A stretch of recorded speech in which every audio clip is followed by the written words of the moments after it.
I woke up at 17 minutes past 6 that morning, same as I have every morning since I retired from the plant, and I had no idea it would be the last ordinary morning I'd have for a while.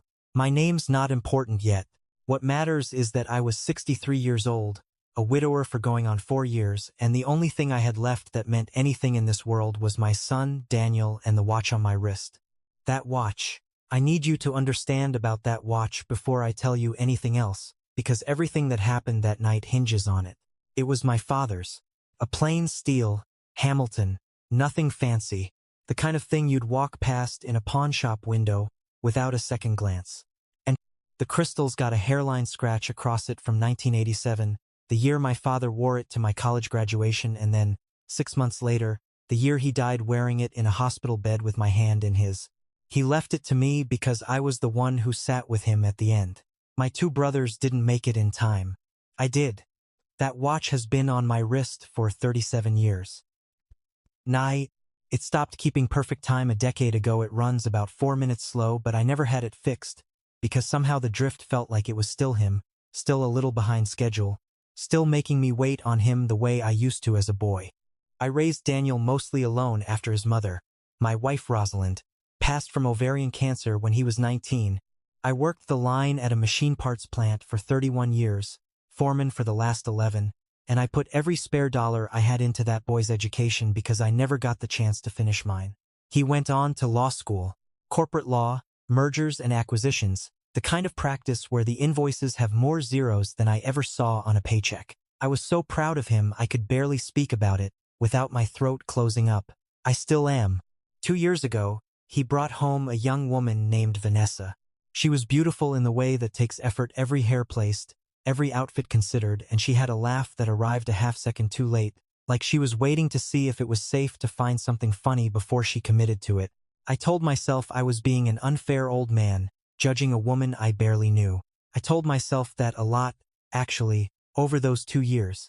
I kept telling myself that right up until the night of their engagement party. The party was held at her parents' house, a sprawling place out past the reservoir with a wine cellar and a koi pond and a kitchen island the size of my first apartment. Her father, Gerald, was in commercial real estate, the kind of man who shook your hand a half-second too hard, like he needed you to know he could crush it if he wanted to. Her mother, Patrice, wore so much perfume I could taste it. I want to be fair to them. I want to tell you they were monsters from the start, but the truth is more complicated than that, and I think you deserve the truth. I arrived in my good suit. It's charcoal gray, single-breasted, and I bought it 11 years ago for Rosalind's funeral because I didn't own anything appropriate and I needed something I could wear to bury my wife and then, God willing, never have to wear to a funeral again for a long while. I've worn it since, to Daniel's law school graduation, to his bar association dinner, to church on Easter. It fits me exactly the same as it did the day I bought it, because grief, if nothing else, keeps a man from putting on weight. It is not a fashionable suit. It was never meant to be. It was meant to be respectful, and it is. The house was full of Vanessa's relatives and her parents' business associates, 40 or 50 people milling around with champagne flutes, and I did what I always do at parties like that. I found a quiet corner near the food and I watched. I'm a watcher. 31 years on a factory floor teaches you to notice things, to see the small motion before the big machine jams. I noticed Gerald steering conversations toward his real estate deals. I noticed Patrice correcting the caterer's pronunciation of a cheese. And I noticed the way Vanessa's eyes would flick toward my son and then away, quick, like she was checking on a possession rather than looking at a man she loved. I told myself I was imagining it. Around 9 o'clock, Gerald called for everyone's attention, tapping a fork against his glass. He gave a toast, warm enough on the surface, full of the usual lines about family and new beginnings. And then, because the man could not help himself, his eyes landed on me standing near the back of the room, and something shifted in his face, that particular look certain wealthy men get when they've spotted someone they've decided is beneath their notice and want everyone else to see it too. And of course, he said, raising his glass toward me with a smile that didn't touch his eyes, we've got to welcome Daniel's father into the family. Frank, is it? Franklin, I said. Frank's fine. Franklin, he repeated, drawing it out, and a few people chuckled at nothing in particular, the way people do when they sense a joke is coming and want to be ready to laugh at it. I have to say, Franklin, that is one heck of a timepiece you're wearing there. Where'd you pick that up? A yard sale? The room laughed. Not everyone, but enough. Enough that it filled the space. That particular sound of a crowd deciding, together, who the joke is on. I want to tell you I had some clever line ready. I didn't. My chest went hot and then cold, the way it does when you're a boy and get caught doing something wrong in front of your father. Except I was 63 years old and there was no father left to disappoint, but the memory of one strapped to my wrist. I looked at the watch. My father's watch. 4 minutes slow, same as always. It was my father's, I said, and my voice came out steadier than I expected. It's not for sale. It's not for sale. That should have been the end of it. A tasteless joke, a quiet correction, and the party moves on. But Gerald wasn't finished, because men like Gerald rarely know when to stop once they've found an audience. No, I mean no offense, he said, still smiling, still performing for the room. It's got character. Very vintage. I just figured a man in Daniel's position, his father would show up looking a little more, put together. But, hey, sentimental value, right? Can't put a price on that. He winked at the room like he'd said something generous instead of something cruel wrapped in a bow. I looked for Daniel. He was standing near the bar with a drink in his hand, and I saw him do the thing that broke something loose in my chest. He laughed. Not a big laugh. A small, uncomfortable one. The kind of man laughs when he's trying to signal to a room full of people he wants to impress that he's in on the joke, even when the joke is his own father. Vanessa stood beside him and touched his arm and gave that half-second delayed laugh of hers. And I understood in that moment, with a clarity that felt like ice water down my spine, that my son had told her about my watch before, that this wasn't spontaneous, that somewhere in the last 2 years, in some careless conversation, Daniel had mentioned that his old man wore his dead grandfather's cheap watch, and it had become a small joke between the two of them, something to be a little embarrassed about, and Gerald had simply picked it up and run with it in front of a room. My wife's hand wasn't there to find mine under a table, because my wife has been gone 4 years and I had never felt her absence more sharply than I did in that moment, standing alone in a stranger's living room while my own son laughed at the only thing I had left of mine. I did what I have always done. I smiled, and I raised my own glass, and I said, "This watch has kept better time than most men's word for 37 years. I'll take vintage over new any day." A few people laughed at that too, a genuine laugh this time, and Gerald's smile tightened just slightly, and the room moved on to the next toast. But the damage sits where damage always sits, not in the moment itself, but in the quiet after, when everyone's forgotten and you're the only one still carrying it. An hour later, Daniel found me on the back patio. I'd stepped outside for air, for quiet, for a minute away from the noise and the perfume and the sound of my own heartbeat in my ears.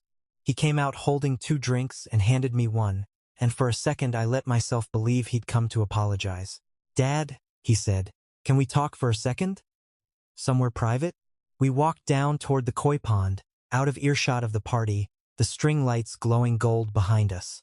And I want you to understand, the whole walk down there, some small, foolish part of me was already forgiving him, already rehearsing what I'd say. "It's all right, son. Gerald put you on the spot. I know you didn't mean it. He didn't apologize. He didn't mention the watch at all. Dad, I need to ask you something, and I need you to hear me out before you say anything," he said, and his voice had that careful, rehearsed quality lawyers get when they've practiced a difficult conversation in a mirror. "Vanessa and we want to do the wedding at the Belhaven estate. You've probably heard of it. It's incredible, Dad. It's where Gerald's business partner did his daughter's wedding, and it would mean a lot to Vanessa's family if we did it there too. Fit in, show we're serious." "Okay," I said slowly. "That sounds nice." "It's $42,000 for the venue and catering package," he said, and he said it fast, the way you rip off a bandage. "We've got some saved, and Vanessa's parents are contributing some, but there's a gap, about $15,000. And I know you weren't expecting this, but I was hoping, as my dad, you could help cover it. Just this once. It's a big day, Dad. It's the biggest day of my life. $15,000. I did the math without meaning to, the old factory foreman part of my brain that never stops calculating. It was very nearly every dollar I had left in savings outside my pension, money I had set aside carefully. Year after year. on a foreman's salary, money that was supposed to be the cushion between me and a nursing home someday, the last thing standing between my dignity and my son's guilt when I got old and frail and needed care I couldn't afford. It was also, though he didn't say this part, almost exactly what I'd need to fix the roof on the house I raised him in, the house that had started leaking that spring in a way the contractor said couldn't wait past next winter. 15,000. I repeated, the number sitting strange in my mouth. I know it's a lot, Daniel said, and here's the thing that still keeps me up some nights. He wasn't looking at me when he said it. He was looking at the koi pond. But you always taught me that family takes care of family. That's what you always said, growing up. A father should be willing to sacrifice for his kids. I'm just asking you to live up to what you taught me. I stood there in my good gray suit, the same suit I'd worn to bury his mother, with my father's watch 4 minutes slow on my wrist, and I listened to my only son use the values I raised him with as a lever to pry open my savings account an hour after he'd stood by and laughed while his future father-in-law mocked the only inheritance I had left in this world. Let me think about it, I said, because it was the only thing I trusted myself to say without my voice breaking in a way I refused to let him see. Dad, the deposit's due in 9 days, he said. I need to know soon.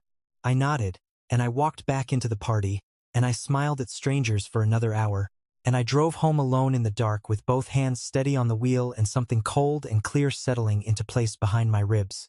The same feeling I used to get on the factory floor when a machine was about to fail and everyone else could hear it running fine. I didn't sleep that night.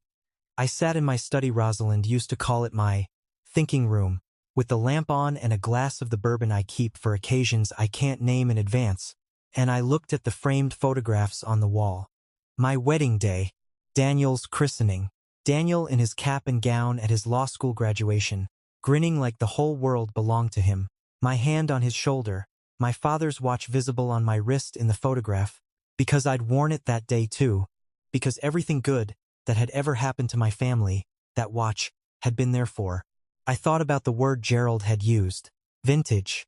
I thought about the laugh Daniel gave, the small, cheap, cowardly laugh of a man deciding in real time that his fiancée's family mattered more than his father's dignity. And I thought about $15,000, and what it meant that the same night my son let a stranger mock everything I had left of my own father, he turned around and asked me to hand over everything I had left for myself.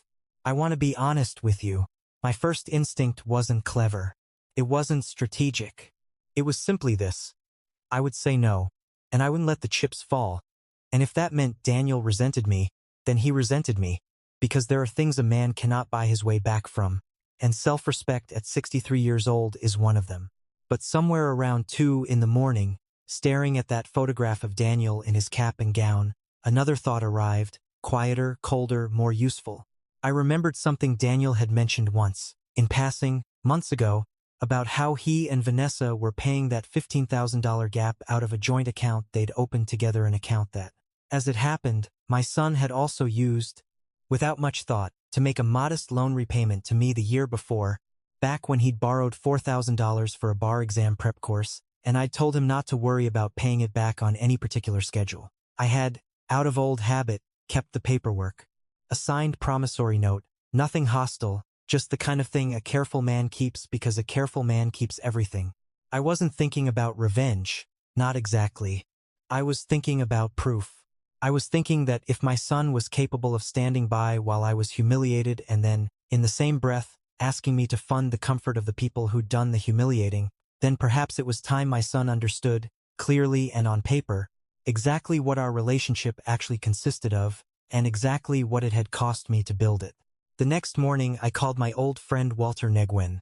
Walter and I go back to the plant. He ran the accounting office for 26 years before he retired to do part-time bookkeeping for small businesses around town, including, as it happened, the catering company Belhaven Estate used for every wedding they hosted. Small towns keep their money moving through the same few hands, and after 30 years in this county, I know most of them. Walter, I said, I need a favor, and I need you not to ask too many questions about why. Franklin, in 30 years you've asked me for exactly 2 favors, Walter said. I think I can manage a third. Anyone? I asked him whether the Belhaven estate required full payment in advance or whether they worked on a deposit and balance system, and whether he happened to know, given his relationship with their kitchen, what their cancellation policy looked like.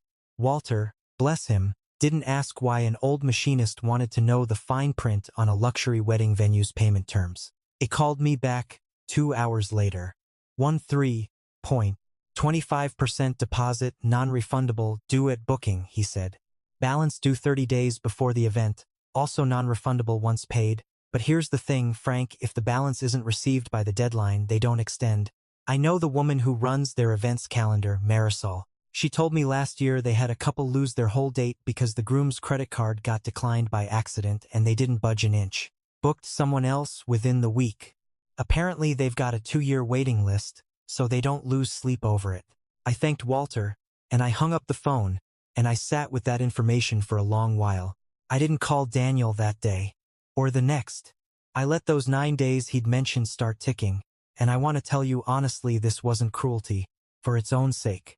I had come to understand something in those quiet days, sitting alone in my thinking room with my father's watch on my wrist. My son did not need my money. My son needed to understand, in a way that no lecture from his old man could ever teach him, exactly what it costs a person to be treated as a wallet instead of a father. 5 days after the party, Daniel called. I let it ring twice before I answered, which is not something I'm proud of, but I needed the extra 2 seconds to steady my voice.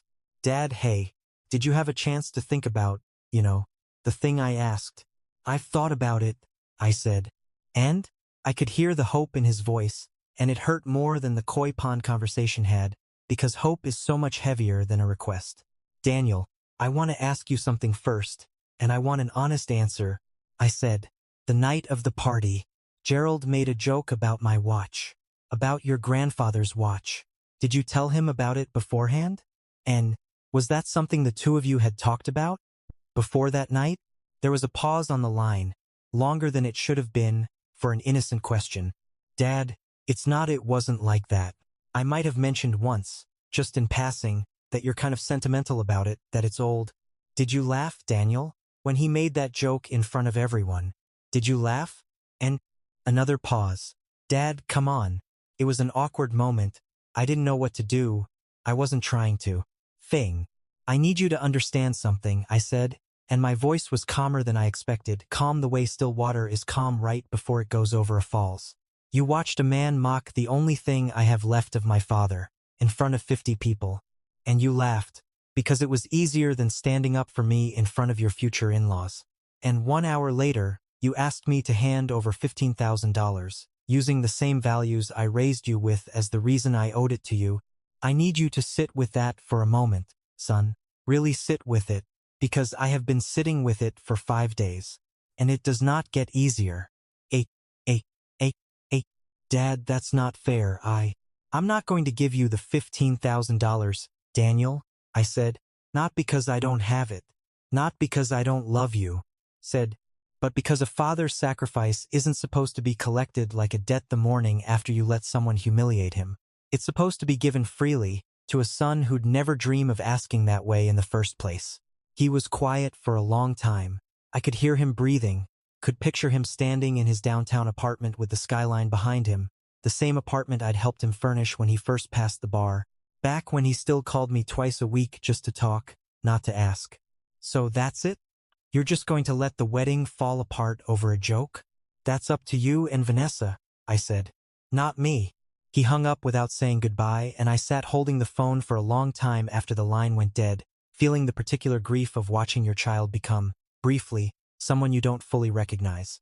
The days that followed were the hardest of my life since Rosalind's funeral.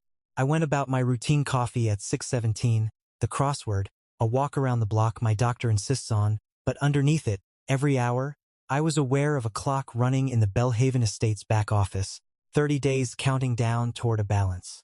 My son didn't have the money to cover and was, I suspected, too proud and too frightened to explain to Gerald, the man who would surely see it as exactly the kind of embarrassment he'd already decided my family represented. 9 days after our phone call, Daniel called again. His voice was different this time, smaller. Dad, I don't know what to do, he said. Vanessa's parents already spent a fortune on the save the dates with the venue's name printed right on them. If we lose the date, it's not just money, it's Gerald's going to lose his mind. He already thinks I can't provide for her the way he wants. If I go to him now and admit I need help covering the balance, he's going to say I told you so for the rest of my life. And there it was. Not an apology. Not a single word of understanding about the watch, about the laugh, about what he'd asked of me. Just fear of Gerald's judgment, dressed up as a crisis he wanted me to solve. Daniel, I said, has it once occurred to you, in all of this, to ask how I'm doing? To ask whether what happened at that party hurt me? Silence. I raised you better than this, I said, and for the first time in the whole ordeal, my voice cracked, just slightly, right down the middle. 18. Your grandfather worked in a foundry for 40 years so that I could have a life better than his. I worked a factory floor for 31 years so you could have a life better than mine. And somewhere along the way, son, you learn to measure a man's worth by the venue he can afford, instead of the sacrifices he's already made for you. That's not on me. I taught you the opposite of that. I don't know where you learned it, but it wasn't at my table. It. Dad, I love you, I said. I will always love you, but I am not going to be the emergency fund you reach for the morning after you let me be humiliated. Include, you Mark, if you want my help, son, you can start by calling me and asking how I'm doing, not what I can give you. The balance came due 11 days later. I know because Vanessa called me herself, not Daniel. Vanessa, her voice tight and formal, the kind of voice people use with someone they've decided is an obstacle.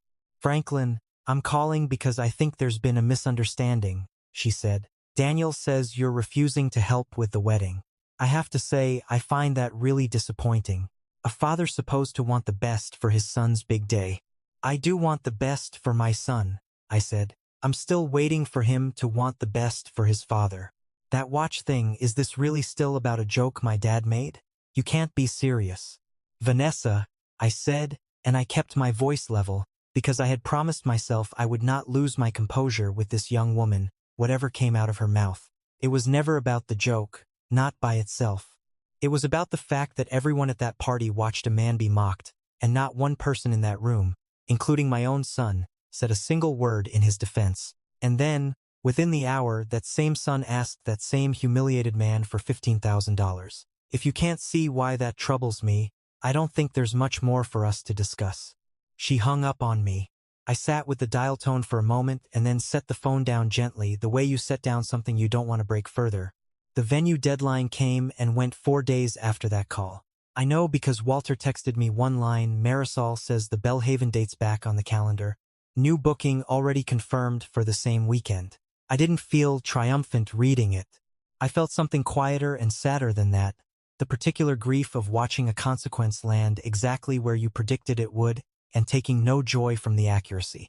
Daniel called that night, and this time, when I answered, I heard something in his voice I hadn't heard since he was a boy who'd broken a neighbor's window. Not anger, not accusation, just plain fear. Dad, they canceled us. Gerald is furious. He's saying, Dad, he's saying I can't take care of Vanessa the way she deserves, that I should have handled this better, that I embarrassed the family. His voice broke. Dad, I don't know what to do. I let the silence sit for a moment before I spoke, because I needed him to feel the weight of it, not just hear it. Son, I said, did it ever occur to you that Gerald humiliating your father at your engagement party was him embarrassing the family first? That the family he's so worried about protecting started this? Dad, I don't know. I didn't think about it that way. I know you didn't, I said. That's the whole problem. You've spent 2 years learning to see things the way Gerald sees them. Money, appearances, venues, with the right name attached. You stopped seeing things the way you were raised to see them, which is that a man's worth isn't in what he wears or what he can spend. It's in whether he shows up, whether he tells the truth, and whether he defends the people he loves when it costs him something to do it. I'm sorry, Dad, he said, and this time, it didn't sound rehearsed. It sounded like it was coming from somewhere real, somewhere underneath the fear about Gerald and the wedding and all of it. I'm sorry about the watch. I shouldn't have laughed. I shouldn't have laughed. I've thought about that moment every single day since it happened, and I hate that I laughed. I hate it. I know, I said, and I found that I believed him, and something in my chest that had been clenched tight for 3 weeks finally began to loosen. What do I do now? About the wedding, I mean. About Vanessa's family. That, I said, is not a question you should be asking your father. That's a question you should be asking yourself. Do you want to spend the next 50 years married into a family that measures your worth in venues and watches? Or do you want to build something with a woman who'll stand next to you when someone mocks your father instead of laughing along? He didn't answer right away, and I didn't push him. Some questions a son has to sit with on his own. 3 weeks later, Daniel showed up at my door on a Sunday afternoon, unannounced, the way he used to when he was younger and needed to talk about something that couldn't wait for a scheduled call. He looked tired in a way I recognized the particular exhaustion of a man who has spent weeks arguing with people he loves about who he wants to become. "The wedding's off," he said, standing on my porch. "Vanessa and we talked a lot. About everything.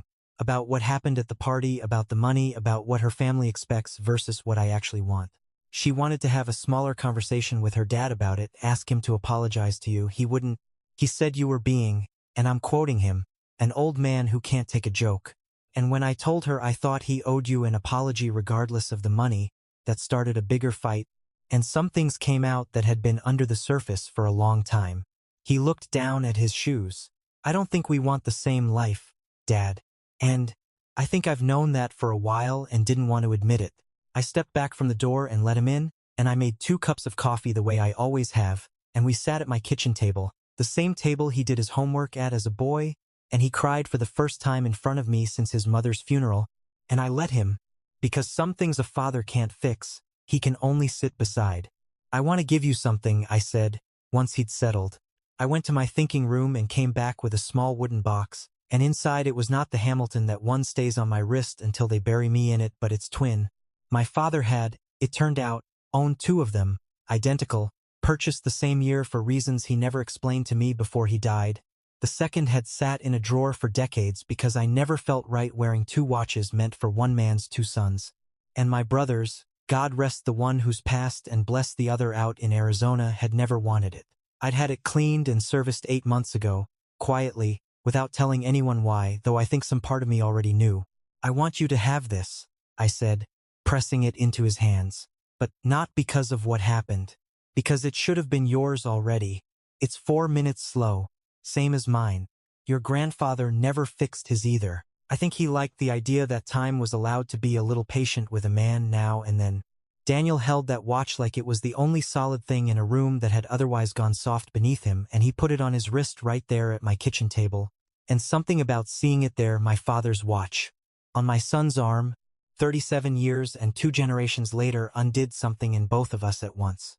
It's been 8 months now.